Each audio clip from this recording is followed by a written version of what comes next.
¿Qué pasa cuando grabar a tu profesor racista casi te hace arrestar? Diego se sentó en su habitación transfiriendo horas de grabaciones de su laptop a varias memorias USB como respaldo. Después de semanas de filmación secreta, finalmente había recopilado suficiente evidencia para probar la discriminación sistemática del profesor Herrera. Pero lo que comenzó como documentación simple, rápidamente se convertiría en una pesadilla legal que casi lo lleva a prisión. Las grabaciones se habían vuelto cristalinas después de que Diego ordenó en línea un bolígrafo con cámara integrada. Costoso para un estudiante, pero el dispositivo funcionó perfectamente y capturó todo lo que necesitaba. En 2 semanas, tenía filmaciones nítidas de la guerra psicológica de Herrera contra estudiantes de minorías étnicas. Herrera inclinándose sobre el escritorio de Alejandro, hablando lo suficientemente bajo para que solo los estudiantes cercanos pudieran escuchar sus palabras. Tal vez deberías considerar si realmente tienes material universitario, Alejandro. Algunas personas simplemente no están hechas para el éxito académico en este nivel. O diciéndole a Carlos que su ensayo sobre la experiencia de inmigración de su abuelo era inapropiado para una clase de historia y sugiriéndole escribir sobre figuras históricas reales en lugar de miembros familiares aleatorios cuyas historias no son históricamente significativas. Luego elogiaba el ensayo de Carmen sobre las experiencias de la Segunda Guerra Mundial de su abuela como exactamente el tipo de conexión histórica personal que hace que el pasado cobre vida. El doble estándar era imposible de ignorar cuando lo veías compilado sistemáticamente, pero los incidentes individuales aún parecían lo suficientemente menores como para que reportarlos a través de canales oficiales pudiera no funcionar. Diego necesitaba algo más grande, algo tan descarado que ni siquiera la administración pudiera desestimarlo o racionalizarlo. Esa oportunidad llegó en noviembre durante nuestra unidad sobre la Segunda Guerra Mundial y el Holocausto en la historia europea. Herrera había estado construyendo hacia algo durante semanas, haciendo comentarios sutiles sobre precisión histórica y cuestionando narrativas establecidas que encendieron alarmas para cualquiera que prestara atención a su retórica. David Goldman, uno de solo 3 estudiantes judíos en toda nuestra clase de historia avanzada, había escrito su trabajo de investigación sobre la experiencia de su bisabuelo sobreviviendo campos de concentración durante el genocidio nazi. Era poderoso, bien investigado y profundamente personal, conectando la historia familiar con temas históricos más amplios y documentación de fuentes primarias. Cuando David terminó de leer su introducción en voz alta a la clase, la respuesta de Herrera fue rápida, viciosa y completamente no profesional según cualquier estándar razonable. La máscara se cayó completamente, revelando la verdadera profundidad de su odio y extremismo ideológico. Esa es una historia bastante dramática, David, muy emocional y convincente desde una perspectiva narrativa, pero tengo que preguntarme sobre la precisión de algunos de estos detalles específicos y afirmaciones. ¿Sabes? Ha habido mucho debate académico sobre los números reales y condiciones en estos campos. A veces, las historias familiares se adornan con el tiempo a través de la repetición. El aula quedó completamente silenciosa, mientras 28 estudiantes procesaban lo que su profesor acababa de decir. La cara de David se puso blanca, luego roja, cuando se dio cuenta de que su profesor de historia estaba esencialmente participando en negación del Holocausto, mientras mantenía negación plausible a través del lenguaje académico. ¿Estás diciendo que mi bisabuelo mentía sobre estar en Auschwitz?, preguntó David, su voz temblando de ira e incredulidad. Tiene los números tatuados en su brazo. Soldados americanos lo liberaron del campo. Hay registros militares y documentación. Estoy diciendo que la precisión histórica requiere múltiples fuentes y análisis cuidadoso de toda la evidencia disponible, respondió Herrera suavemente, su voz tomando un tono profesoral. Las historias familiares son interesantes y emocionalmente poderosas, pero no siempre son históricamente confiables o completas. El Holocausto es un tema sensible que requiere manejo muy cuidadoso para evitar difundir desinformación o exageración. La cámara bolígrafo de Diego capturó cada palabra, mientras Herrera esencialmente le dijo a un estudiante judío que la experiencia del Holocausto de su familia podría estar fabricada o exagerada. Era negación del Holocausto, envuelta en lenguaje académico y entregada a un adolescente cuyo bisabuelo tenía tatuajes reales de campo de concentración y documentación de liberación. David se levantó tan rápido que su silla cayó hacia atrás con un estruendo fuerte. Mi bisabuelo tiene números tatuados en su brazo de Auschwitz. Fue liberado por el ejército americano en abril de 1945. Hay fotografías y registros militares. ¿Estás seriamente diciendo que eso no es históricamente preciso? Estoy diciendo que en un ambiente académico necesitamos ser muy cuidadosos sobre aceptar cualquier afirmación histórica sin verificación rigurosa de múltiples fuentes independientes, respondió Herrera, su voz volviéndose más fría y hostil. El apego emocional a historias familiares puede nublar el análisis objetivo y las habilidades de pensamiento crítico. Fue entonces cuando David perdió completamente el control, gritando sobre el trauma de su familia y la documentación que tenían, mientras Herrera se quedó ahí luciendo satisfecho consigo mismo por provocar tal reacción. Otros estudiantes comenzaron a discutir y alzar sus voces, hasta que Herrera finalmente pidió orden con placer obvio en el caos que había creado. Esto es exactamente por qué los temas emocionales requieren disciplina académica y distanciamiento profesional, anunció al aula alterada. Cuando los sentimientos anulan los hechos, la educación se vuelve imposible. Señor Goldman, Por favor, recompóngase o salga hasta que pueda participar apropiadamente en nuestra discusión. David salió furioso, cerrando la puerta tan fuerte que las ventanas vibraron en sus marcos. El resto de nosotros nos quedamos completamente atónitos, mientras Herrera, calmadamente reanudó su lección sobre mantener objetividad al estudiar eventos históricos controversos, como si nada inusual hubiera pasado. Después de clase, Diego encontró a David en el baño llorando y golpeando la pared con sus puños. Básicamente llamó a mi bisabuelo mentiroso frente a todos. Sollozaba entre golpes. ¿Cómo es eso legal? ¿Cómo pueden los profesores decir cosas así sin consecuencias? Diego quería desesperadamente contarle sobre las grabaciones y asegurarle que tenía evidencia, pero no podía arriesgar exposición antes de tener suficiente material para destruir completamente la carrera de Herrera. En su lugar, solo escuchó mientras David hablaba sobre la historia de su familia y cuánto valor había tomado compartir algo tan personal, solo para que fuera desechado como propaganda potencial.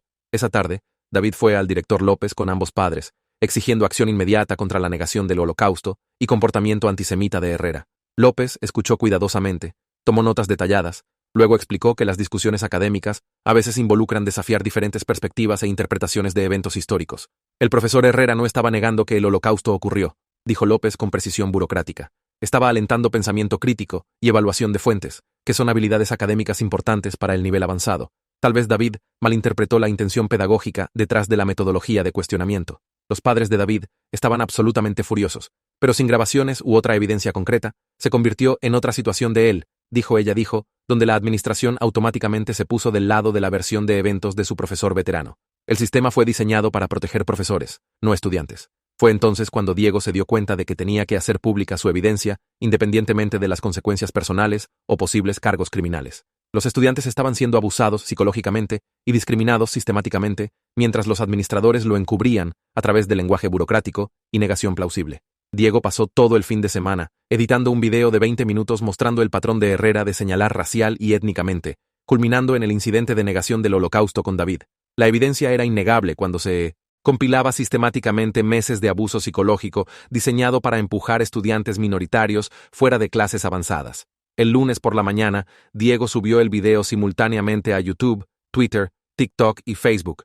Luego envió enlaces directos a estaciones de noticias locales, ACLU, Liga Antidifamación y cada dirección de email de padres que pudo encontrar en el directorio del sitio web de la escuela. La respuesta fue inmediata y explosiva, más allá de cualquier cosa que hubiera anticipado. En horas, el video tenía miles de vistas y cientos de compartidos enojados de padres y miembros de la comunidad. La gente estaba llamando a la escuela, exigiendo respuestas y responsabilidad. Equipos de noticias locales se estaban instalando en el estacionamiento otra vez. Para el segundo periodo, Diego estaba siendo llamado a la oficina del director López por el sistema de intercomunicador. Su estómago se hundió cuando se dio cuenta de que habían descubierto que era él, probablemente analizando los ángulos de cámara y posiciones de asiento mostradas en las filmaciones, combinado con análisis de voz. López estaba esperando con 2 guardias de seguridad y el oficial de recursos escolares cuando llegó. En su escritorio había una laptop mostrando el video de Diego, pausado en un cuadro que claramente mostraba la cara de Herrera y la distribución del aula durante el incidente de negación del Holocausto. Señor Martínez, te voy a preguntar directamente, y espero honestidad completa. ¿Creaste este video usando grabaciones hechas en violación de nuestra política escolar claramente establecida? Preguntó López, su cara roja de ira y vergüenza por la situación. Diego podría haber mentido y tratado de negar todo, pero la evidencia era bastante obvia para cualquiera que prestara atención. Su voz podía escucharse en algunas de las pistas de audio, y los ángulos de cámara coincidían perfectamente con su posición de asiento en el aula de Herrera durante todo el semestre. Sí, admitió sin vacilación, pero solo porque los estudiantes estaban siendo sistemáticamente abusados y discriminados, y nadie en la administración escucharía quejas formales o tomaría acción cuando seguíamos canales apropiados. La cara de López se puso aún más roja. Has violado una de nuestras políticas más serias grabando secretamente profesores y estudiantes sin su conocimiento o consentimiento. Este es comportamiento potencialmente criminal bajo las leyes estatales de escuchas telefónicas que expone a la escuela a exposición de responsabilidad masiva. ¿Qué hay sobre Herrera diciéndole a un estudiante judío que la experiencia del Holocausto de su familia podría ser falsa o exagerada? Diego respondió enojado. ¿La negación del Holocausto no es comportamiento criminal? ¿La discriminación racial sistemática no es ilegal bajo las leyes federales de derechos civiles? Eso es cuestión de interpretación. Respecto a discusión académica y metodología de enseñanza, López respondió desdeñosamente. Lo que has hecho es claramente grabación ilegal y distribución sin consentimiento de ninguna de las partes involucradas. Estás suspendido inmediatamente pendiente procedimientos formales de expulsión. Los guardias de seguridad lo escoltaron a su casillero para recoger sus pertenencias personales, mientras otros estudiantes miraban desde las puertas de sus aulas. Algunos le dieron miradas de apoyo y pulgares arriba, pero otros parecían genuinamente asustados de estar asociados con alguien que había roto una regla tan importante. En casa, los padres de Diego ya estaban manejando llamadas de reporteros que querían entrevistarlo sobre las grabaciones y el comportamiento de Herrera. Su madre estaba orgullosa de que hubiera expuesto a un profesor racista, pero su padre estaba preocupado por las potenciales consecuencias legales y cargos criminales. Las escuelas toman esta cosa de grabación seriamente por las leyes de privacidad, dijo mientras caminaba por la sala. Podrían presentar cargos criminales por violar estatutos de escuchas telefónicas. Podrías haber hecho lo correcto moralmente, pero aún podrías ir a prisión por ello. Esa tarde, una abogada llamó inesperadamente a la casa. Sarah Kim de ACLU había visto el video viral y quería representar a Diego gratuitamente en cualquier procedimiento legal. Explicó que exponer discriminación en escuelas públicas era exactamente el tipo de caso que su organización tomaba regularmente. Las grabaciones claramente muestran un patrón de comportamiento discriminatorio que viola las leyes federales de derechos civiles, explicó por teléfono. La política de grabación de la escuela no anula los derechos constitucionales de los estudiantes de documentar discriminación ilegal y abuso en ambientes educativos. El miércoles por la mañana trajo un circo mediático completo a su vecindario tranquilo. Camionetas de noticias alinearon su calle mientras reporteros tocaron su puerta pidiendo entrevistas exclusivas sobre el escándalo del profesor racista. El video se había vuelto viral durante la noche, con más de 500,000 vistas y cobertura en grandes redes de noticias nacionales. El distrito escolar estaba en modo completo de control de daños, emitiendo declaraciones cuidadosamente redactadas, diciendo que tomaban todas las alegaciones seriamente y conducían una investigación exhaustiva. Pero también enfatizaron que grabaciones no autorizadas violaban política establecida y potencialmente estatutos criminales. Mientras tanto, otros estudiantes comenzaron a presentarse con sus propias historias sobre el comportamiento discriminatorio de Herrera a lo largo de los años. Una chica de su clase de gobierno americano describió cómo le había dicho que las mujeres no estaban naturalmente adaptadas para roles de liderazgo político. Un estudiante latino de años anteriores habló sobre ser repetidamente preguntado si su familia estaba en el país legalmente. El patrón se volvió innegablemente claro cuando múltiples víctimas hablaron. Herrera había estado sistemáticamente apuntando a estudiantes minoritarios durante años, empujándolos fuera de cursos avanzados y socavando su confianza académica a través de manipulación psicológica. La prohibición de grabación le había dado cobertura perfecta para operar sin responsabilidad. El viernes, trajo noticias de que Herrera había sido puesto en licencia administrativa pendiente una investigación completa por el Distrito y Departamento de Educación Estatal. El sindicato de profesores emitió una declaración apoyando el debido proceso, mientras cuidadosamente evitaba cualquier defensa de su comportamiento realmente grabado. Pero el distrito también estaba avanzando agresivamente con la audiencia de expulsión de Diego, programada para la siguiente semana. Mantuvieron que las violaciones de grabación eran asuntos criminales serios, independientemente de lo que las filmaciones revelaran sobre mala conducta del profesor. Sarah Kim presentó una orden judicial de emergencia para detener los procedimientos de expulsión, argumentando que Diego había estado actuando como informante, exponiendo violaciones de derechos civiles en una institución pública. El caso rápidamente atrajo apoyo de múltiples organizaciones de defensa y exestudiantes compartiendo sus propias experiencias con profesores discriminatorios. La audiencia fue movida a la oficina del distrito y abierta al público debido a la atención mediática e interés comunitario. El cuarto estaba lleno de padres, estudiantes actuales, activistas de derechos civiles y reporteros. Diego nunca había visto algo así para un caso disciplinario estudiantil simple. El director López presentó el caso del Distrito Primero, argumentando que las políticas de grabación existían para proteger privacidad y prevenir acoso de profesores haciendo sus trabajos. Enfatizó que grabaciones no autorizadas violaron leyes estatales de escuchas telefónicas y crearon un ambiente de trabajo hostil para educadores. Sarah Kim contraargumentó que los estudiantes tienen un derecho fundamental de documentar discriminación en escuelas públicas, especialmente cuando canales oficiales de queja han fallado repetidamente. Reprodujo porciones de las grabaciones de Diego que claramente mostraron el comportamiento discriminatorio sistemático de Herrera durante meses. Este estudiante hizo lo que activistas de derechos civiles han hecho siempre a través de la historia americana, argumentó apasionadamente. Cuando sistemas oficiales fallaron en abordar injusticia y proteger gente vulnerable, ciudadanos ordinarios deben documentar y exponer la verdad. Las grabaciones del señor Martínez revelaron discriminación sistemática que violó múltiples leyes federales. Los miembros del consejo escolar lucieron visiblemente incómodos mientras escucharon la voz de Herrera diciéndole a David que el testimonio de sobrevivientes del Holocausto podría ser no confiable o fabricado. Incluso sabiendo que las grabaciones violaron política establecida, era imposible ignorar lo que revelaron sobre abuso sistemático de estudiantes. Después de 4 horas de testimonio de estudiantes, padres, expertos en derechos civiles y académicos legales, el Consejo votó 5-2 para anular la expulsión de Diego y desestimar todos los cargos disciplinarios. Emitieron una declaración diciendo que mientras las políticas de grabación permanecían importantes, exponer discriminación servía a un interés público convincente. Más importante para estudiantes futuros, anunciaron una investigación comprensiva en prácticas discriminatorias a través de todo el distrito con supervisión independiente y entrenamiento obligatorio de sesgo para todo el personal docente y administradores. Herrera nunca regresó a enseñar en ningún lado. El distrito silenciosamente negoció su renuncia a cambio de no perseguir cargos criminales de derechos civiles. Se mudó a otro estado, pero el video viral de Diego lo siguió a todas partes. Cada distrito escolar que buscó su nombre en Google encontró filmaciones de él negando experiencias del Holocausto y apuntando a estudiantes minoritarios. La política de grabación fue completamente revisada en meses. Los estudiantes ahora podían documentar sospecha de discriminación o problemas de seguridad, siempre que lo reportaran a autoridades dentro de 24 horas. No era protección perfecta, pero cerró la laguna que había protegido profesores abusivos durante años. Alejandro, David y Carlos, todos permanecieron en cursos avanzados y prosperaron bajo nuevos profesores que realmente apoyaron su éxito académico. Alejandro entró a la Universidad Complutense con admisión temprana.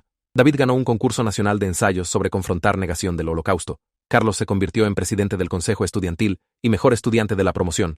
Toda la experiencia le enseñó a Diego que a veces las reglas existen principalmente para proteger sistemas en lugar de las personas que esos sistemas se supone que sirven.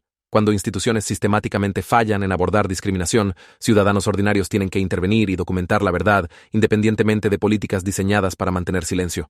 Las escuelas quieren controlar narrativas y proteger su imagen institucional, pero los estudiantes merecen profesores que vean su humanidad y potencial en lugar de objetivos para degradación sistemática basada en raza o etnia. Los dispositivos de grabación no son el problema real aquí. Los profesores racistas y administradores cómplices lo son.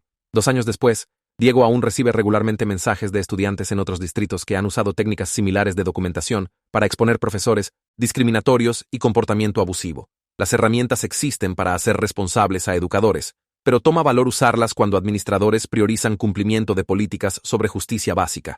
Ese video pudo haber casi expulsado a Diego y potencialmente enviado a prisión, pero también salvó incontables estudiantes futuros de años de abuso psicológico disfrazado como estándares académicos rigurosos. A veces, romper reglas injustas es la elección más moral disponible.